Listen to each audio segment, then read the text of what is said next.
有客户说他家微波炉不通电了，灯不亮，没有任何反应，但是插座是有电的，他自己拆开看了一下，没找出原因啊，所以说叫我去给他看看。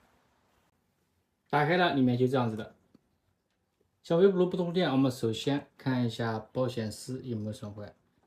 你们看，这个保险丝中间好像有点发黑了，已经损坏了。当这个保险丝损坏了啊，一般呢会有别的零件坏了而引起它烧毁的。像第一个原因，也就是说这个门开关不好；第二个原因，也就是说这个电容不好；第三个原因，也就是说是电脑板，不过电脑板坏的很少。所以说我们首先来查一下这个电容，直接把这个线头都拔掉。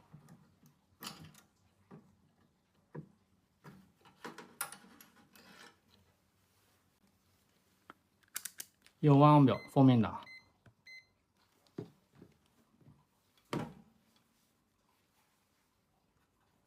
一个表皮接这个外壳，一个表皮接这个电容，没有响声，不漏电，看看有没有短路。你们看，这电容已经短路了啊。那我们就直接把这个保险丝给它拆下来。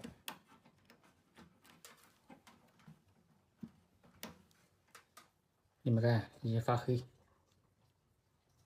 那就换个保险丝，换个电容，我们来试试看。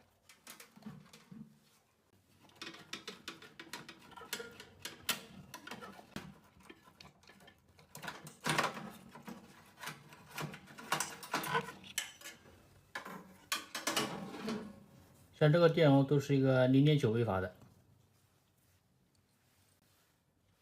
现在我们就把这个换上去，这也是0.9微法。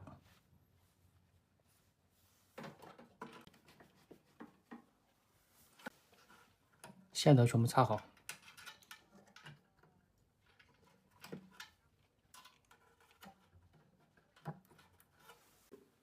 再换个保险丝上去。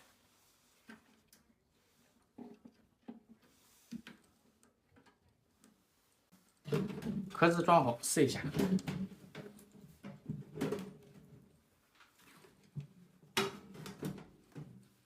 边上螺丝先不用装。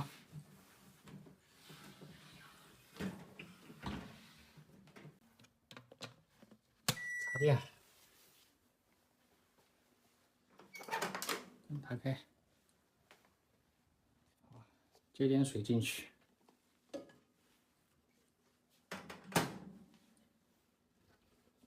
启动，你们看，这边灯亮了，而且开机运转也还是可以的啊。现在就看一下里面热不热，风扇也是转着的，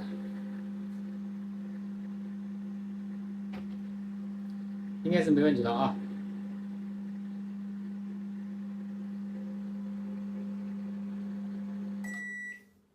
好，热了，是吧？插头拔掉吧。好，等会儿把这个壳子全部装好，这个微波炉就搞定了。等于说不通电，保险丝损坏了，然后就是别的零件而引起的啊。